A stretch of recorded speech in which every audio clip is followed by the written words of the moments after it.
Part 6, Employers, Customers, or Deputized Subordinates of the Talent Industry. How online hiring deputized even its paying consumer into unpaid labor. Hi, my name is Sarah Trumbull. I'm the founder and CEO of the Job Applicant Perspective, the first anonymous user reviews for job ads across the U.S. This level of go-to-market awareness, as well as public service for the gaslighting, starting from where I left off.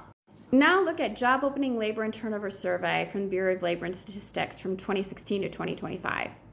It shows the hires to openings ratio dropped from 0.91 to 0.74, hitting 0.56 in some quarters. More job postings, fewer hires. Economists often blame demographics or mismatch, but the pattern aligns perfectly with platform revenue growth. More job postings do not mean more hirings, only more signal, more churn, more engagement. In summary, employers are generating demand signals that create prolonged unemployment, free labor for the talent industry, revenue for vendors, impoverishment for the U.S. labor force and the economy that they rely on.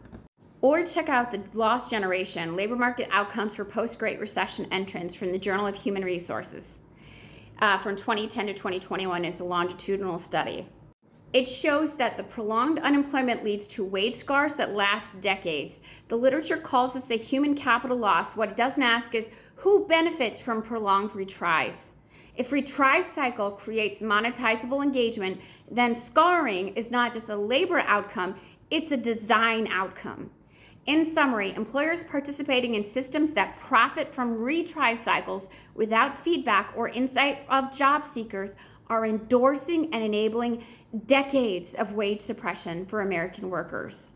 Why would the system pay Americans better when, if they lose their jobs, they just become socially mandated free revenue generators for the online talent industry? These studies are correct in their data, but incomplete in their interpretation. They describe individual suffering or market inefficiency, but what they're really documenting is a realignment of roles, where job seekers become unprotected consumers in unpaid revenue engines and employers become enforcers of profitable unemployment and unpaid laborers for the platform revenue. The data is not wrong, it's just read through the wrong role lens. Every study is looking at actors, but the failure lies in assigned roles. When job seekers lose their role as protected consumers and employers lose their role as authentic demand, what remains is not an online job market, but an engagement economy wearing a labor market costume. The system didn't break because workers lacked skills or employers lacked candidates. It broke because both sides had their economic roles quietly reassigned by the incentive architecture of online hiring.